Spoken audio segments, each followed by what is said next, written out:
At no point in your rambling, incoherent response were you even close to anything that could be considered a rational thought.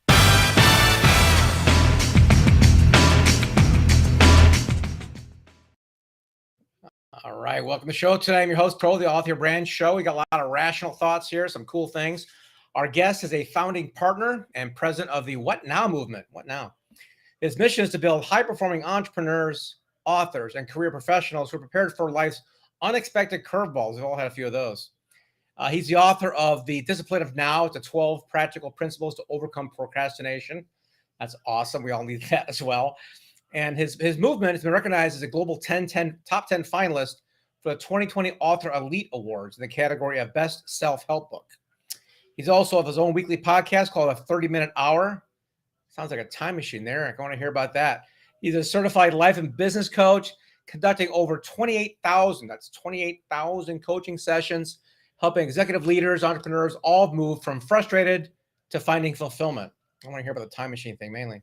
By reading this book, you're going to receive a proven blueprint to beat procrastination so that you can make more money, get more done, and feel more confident. So without further ado, our guest today is Eric Twiggs. Eric, how are you? I am fantastic. Thank you for having me on your show. I want to hear about the time machine and the strategies to overcome procrastination, and any quick hits you can give us right away to get started, and we'll get into it. Sure. The biggest thing I tell people is you can't allow perfect to become the enemy of progress. I love it. Yeah. Right? Because everybody wants to, once I get everything figured out, then I'm going to move forward. Once I've done research, then I'll start moving. But sometimes you have to do what the military says, and you have to take action on imperfect information. Yeah, that's right. Good advice. So, a little bit about your background. How'd you get started in this? Well, so for me, it started when I was in college. It was my senior year at Hampton University, and I'm having this conversation with my good friend Donnell. And Doug, I have to confess that he and I were a little different at the time. He was all about his purpose, and I was all about the party. And he would always give me right. Yeah, that's what I said. He would always give me a hard time and say, man, you need to get serious, figure out what you want to do with your life. And I'm like, man, Donnell, loosen up. We have plenty of time for all that serious stuff. Are you coming to the frat party with me or not? And then so several weeks go by, he and I don't talk. And I get a phone call from his mother informing me that he was killed in a car accident. Oh, man. Changed everything for me. It sent me a message that maybe I don't have as much time as I think to do the things that I want to do. And really from that moment on, I've been hyper focused on time management, procrastination, being as productive as possible. Sure. Wow. So I want to hear about the 30 minutes in an hour. That was a great title, by the way. So the 30-minute hour. Right. So that's our podcast. We say that, most of our episodes actually they last around an hour, right? But it feels like 30 minutes. And because we say it's not your everyday podcast. I'm the host. Ted Fells is the co-host, and we make it fun. I mean, we crack jokes with each other. We crack jokes with the guests. The guests always say, you know what? I do a lot of podcasts, but this is the most fun I've had. But at the same time, though, we leave our audience is entrepreneurs. So we leave everybody with specific takeaways that they can write down and go back and implement. Great. Well, I want some of those right away. You could do it in the form of a joke or teaching or training, however you want to pull it off. But I had a guest on a week or so ago who's big in the time management, and he gave a great example. I'm sure you've heard of it, but the most productive time we have is right before vacation. We got to get stuff done before we go, right? And I said, how do you apply that to your daily routine? I don't want to be a spasm. I don't want to be like a crazy guy all the time, like for a vacation, but I want to be more productive. So how would you address that? So I would say you have to, I think that's the perfect example. You have to prioritize, and you have to look, because like everything isn't a priority, right? And so you have to ask yourself, okay, if I was about to go on vacation, if this was my last day, I was going to be in the office for a week, with this, the things that would still be on your list, those are your true priorities that you need to focus on getting done. And so to me, it's not about having, Eric, I've got so much to do. The real problem that most people have is they don't know what to do next. Bingo, right? It's the Eat that frog, big rocks, all those things we heard from the 80s, whatnot. But you've got 12 principles here to overcome it. Hopefully these are not just, tips, but there's actually something I can put in my brain and make it like a habit. So can you give me a couple? Don't give me all 12 because people need to get the book, but you give me the top 3 or something. We could talk about those. So basically, I've got the book design where I talk about the cost of procrastination. We talk about the different causes, and Yeah. then I get into the cure. And as far as the cure, that's really where the meat is. As far as there's a 5-step procrastination prevention pyramid, and it's Okay. based on all the coaching sessions, 28,000 plus coaching sessions I've had. It's a Yeah. model that if you follow the model from top to bottom, you'll find that you're procrastinating less. So at the foundation, if you picture a pyramid, at the foundation is your Mhm. attitude, right? Yeah. And so when I first started coaching people, a lot of times I would try to look at the facts and the results and get people to move, and they just wouldn't move. Till finally one day it dawned on me, I have to meet them at the mindset level, right? We have Right. to address the beliefs, we have to address the attitude. So that's really the thing. And so the challenge is, especially if you're in business, 80% of our mental chatter is negative, Yeah. right? You just sit back and listen. Most of your thoughts are negative. So we just Yeah. have this negativity habit. And to break a bad habit, the best thing to do is replace it with a better one. And that's why Right. I'm big on gratitude. I have Yeah. my clients do a win log. They have to tell me, they have to write down their Love it. wins throughout the Yeah. week. And then we talk about that, because the more you write your wins down, the more wins you have to write down. So really the Yeah. foundational thing, if you want to stop procrastinating, is to really make sure you got the right mentality. And I'm telling you, that's a big part of the battle, because you're more likely to procrastinate if you're a pessimist. Yeah, I totally believe that. I catch myself. My self-awareness is pretty decent, I think. I mean, sometimes I find myself on what happened the last 2 hours, but when I got things written down, I'm focused. It works pretty well. I'm thinking, but I did read. I didn't finish it because I didn't need to. Maybe I should. Mel Robbins' 5-second rule. I'm not Yeah, sure if you've read that or not, but it's I it have. was a great example of, as soon as a thought comes, take some action on it. Otherwise, it'll dance around and then evaporate. Is that right? Yeah, I mean, The it negative it does thinking. work. I mean, Yeah, shout out to Mel Robbins, and yeah, I read her stuff. I've actually yeah, had people try her 5-second rule, and it's worked. yeah, yeah. Yeah. So, But and making it a habit is a different thing than just doing it a few times. That's the biggest thing that I'm learning as I work on my self improvement journey. Is how do you transform these great ideas into a thing that it becomes natural to you? Do you have any advice on that? yeah, I think it takes time. So first off, there has to be, like, the second rung on my pyramid is awareness. And Yeah, I talk to people all the time that say, "Oh, Eric, I procrastinate all the time." No, you don't. Like I have yet, as long as I've been talking about this and doing this, I have yet to meet someone that procrastinates in every area of their life.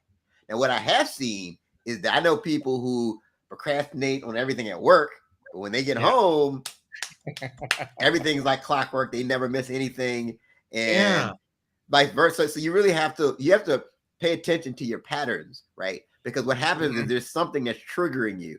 So the root of procrastination tends to be discomfort. There's usually something yeah, that at the root you're not comfortable with. It could be as simple as, I just don't like doing this. I'm going to put off doing my taxes as long as I possibly can. I just don't like it, right? Or it could be something that's fear based. So really, the big thing is really kind of looking, and you may need the help from a coach or a mentor who can kind of sure, take a look at the patterns and identify where you're. So if it's at work, what is it about work that's triggering you to procrastinate? Is it deep down you yeah, feel like you're not fulfilled? That's not your calling. So I think you really have to do that. I mean, that's a key step. Figure out where you're procrastinating, and then you can really put the plan together, and then really start to develop the habits. sure. With 28,000 coaching sessions under your belt, I'm think you probably heard every single excuse in the world on procrastination. Can you give me two things? Number one, the most popular one, and the most unusual one you've heard. Well, let's see. The most popular one is, I work best under pressure. Yeah. Yeah, that's how I do. I just work best under pressure. That's kind of what people tell themselves, because Yeah. Okay. I call that justification for procrastination. right? Okay. I do. I work better under pressure. But the problem with that is, especially if you're doing something creative, it's been proven time and time again, the caliber of your work goes Mhm. down when you wait to the last minute. Sure. And it's a Yeah. game. Like if you're a speaker, let's say, you wait to the last minute Yeah. to put your presentations together, people can Yeah. tell you, yeah, good job. But there's a difference between good job and, hey, can you come speak to my group next month? Yeah. You don't know what you're missing there. So That's right. yeah, so it's critical that we get into this routine. And so the other question was, The most what's the unusual one. I'm looking for the goofy story of something that you made you laugh or you couldn't believe it. It's just a strange reason they procrastinated. I mean, I Don't hear so mention many things. names. You don't have to mention a I'm name. Just trying to think. I mean, just the kind of the whole dog ate the homework type thing. Uh,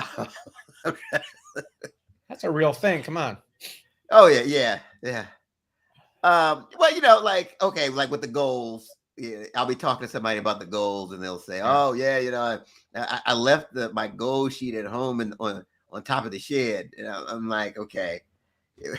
If they wrote it down, they should be here too, right? And they say have a lot of Right, memory right. amnesia.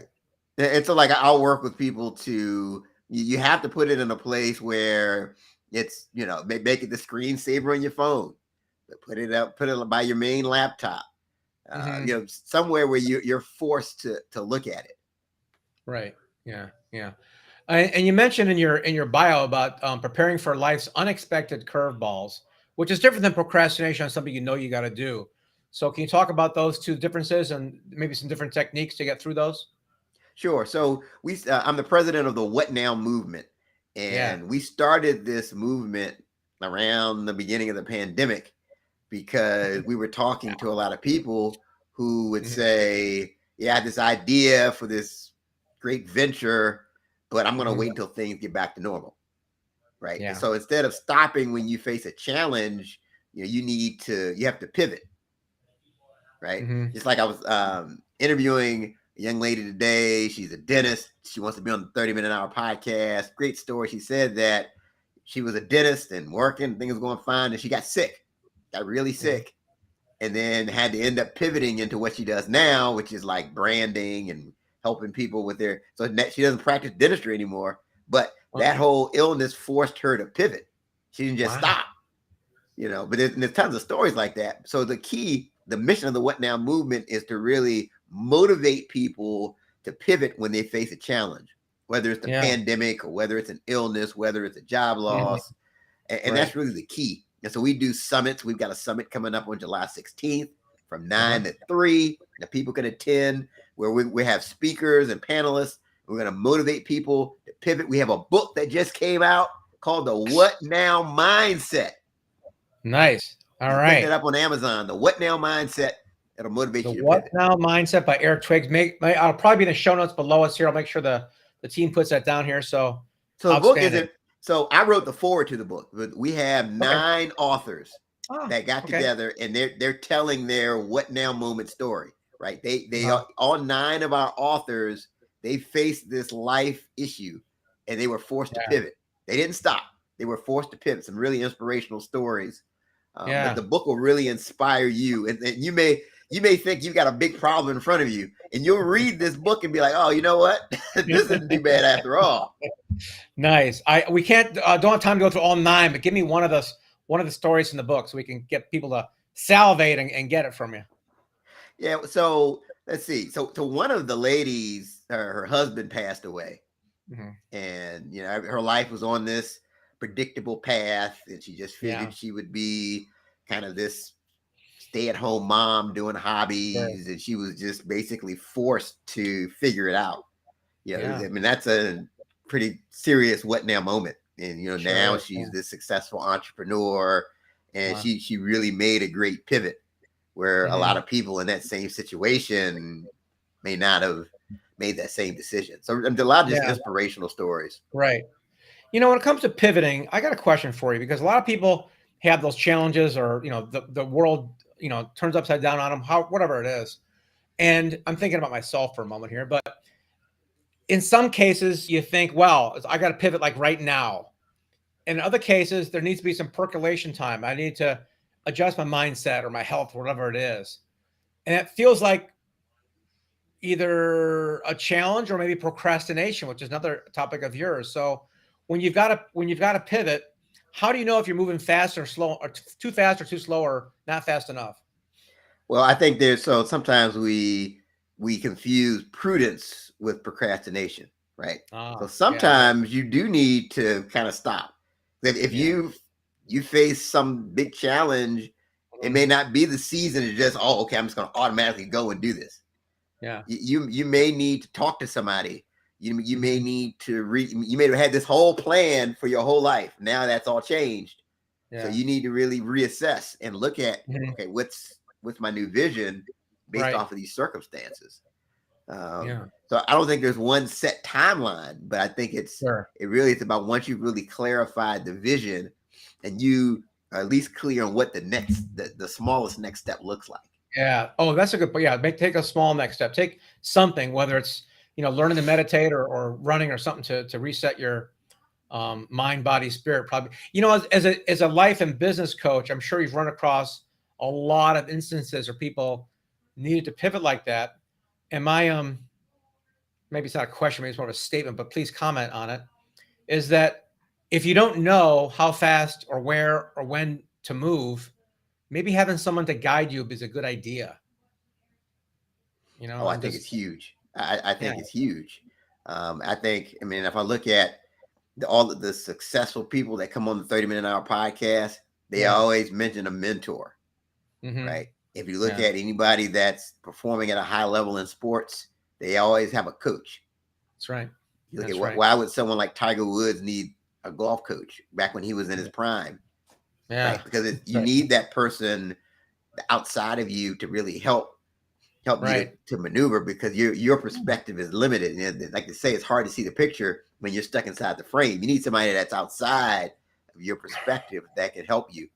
It's got to be the right Right. person, obviously.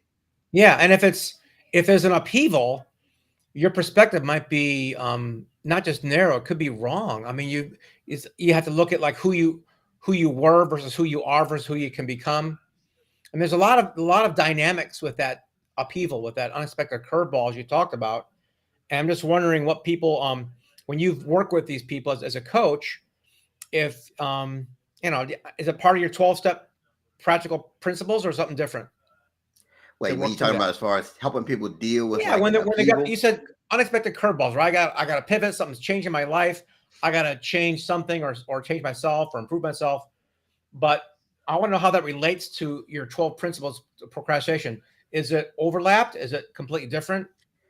I think there's some overlap, because you Yeah, really have that's good. to look at your attitude. Again, Yeah, how do you take how do you yeah, here's what gets me, right. Two people can experience the same challenge, there you but go. one Right. person can make a pivot and then it ends up being the best thing that ever happens to them. Then the other Yeah. person goes into this downward spiral where they're just never the same again. And again, a lot of that goes back to the mindset. Like I've quite a few people I've coached have dealt with just Yeah. bad divorces Yeah. where they were just on this course. They just had this really bad divorce where some people just they pivoted, they kept it moving. Now I've had other people who every time we talk, the divorce is the reason why they can't do certain things. Yeah. It's again same situation, but it's all in your mindset. So yes, there is overlap because you do have to go back to the pyramid and say, okay, where am I at?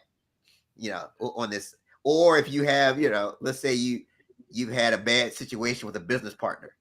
Does that Yeah. mean you should never have a business partner again? Or does it mean you should be a little more selective if you're going to go into business with somebody else and just kind of learn what's the lesson? I mean, that's Yeah. really the key. Yeah. I know. I did a book for relationship professional, and my research. This is common knowledge, but um, second marriages have like a 200-300% higher divorce rate than first marriages, right? That's And I interesting. mean, I've the heard that data before. that one little data point should tell you that it wasn't them, it's you. It's like you've got to work on yourself before you jump in that hole again. It goes back to that awareness part of your 12 principles. Without awareness, anything you do could be wrong or temporary or fleeting or messed up. So Oh, any absolutely. ideas or any tips on how people can actually, maybe on their own or through your book, increase their awareness so their mindset can be healthy and have a fertile ground?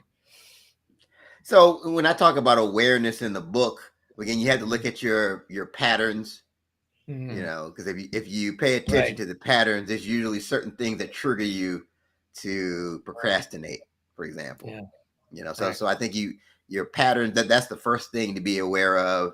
The Mhm. other thing is to be aware of your power times, right? We all have a Oh circadian yeah. rhythm. And so if you're like I'm a morning person, so Yeah. Me too. Yeah. I get going early, right? And my ideas are flowing. My wife, for example, is a night owl, Same as so me. her Yeah. ideas are, later at night. So the key is to perform your highly involved activities during those times of day when you have the most energy. Yeah. So just being aware, like even now, right? With the what now movement, I'm Oh, I leading thought in right different. now, like the podcast being end of the day, we're both like, we're morning people, so we're gonna just sort of fade out here. But no, it's interesting with the podcast I can do later for some reason. It's just Yeah. that's just a weird thing. But like Yeah. sometimes I'll try to have a meeting with my team on the What Now Yeah. movement. It'll be like 7:30, and it's just Yeah. it's it's a challenge for me. So That's I'm just right. Me aware too. that Yeah. I need to have these types of meetings earlier. Yeah. But that's where that awareness comes in. Knowing your Right. patterns, knowing your power times, be aware of the Right. people that you're surrounding yourself with. All of those things are critical. Yeah. It certainly is. Um, I mean, association could be that could be a whole other topic, right? I mean, getting around the Absolutely. right people in business has been something I always work on. My whole life I've worked on it. And, as an entrepreneur, you start out, you take any business you can get. And at a certain point, it's like so exciting to turn it down. It's like, you know what?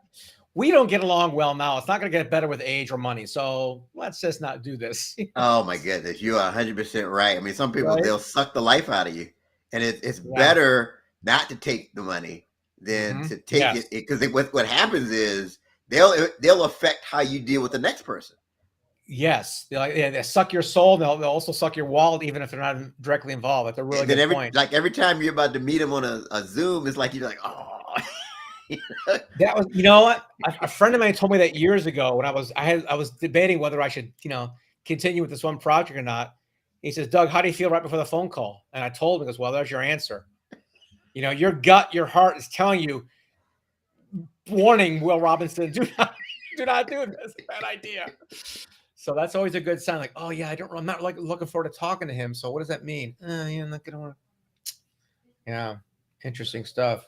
Have you ever had to made a mistake, had to fire a client, or Absolutely. Oh yeah. yeah, yeah, Yeah, I mean, it's to the point now I'm starting to get away from certain types of contracts because I just want that out.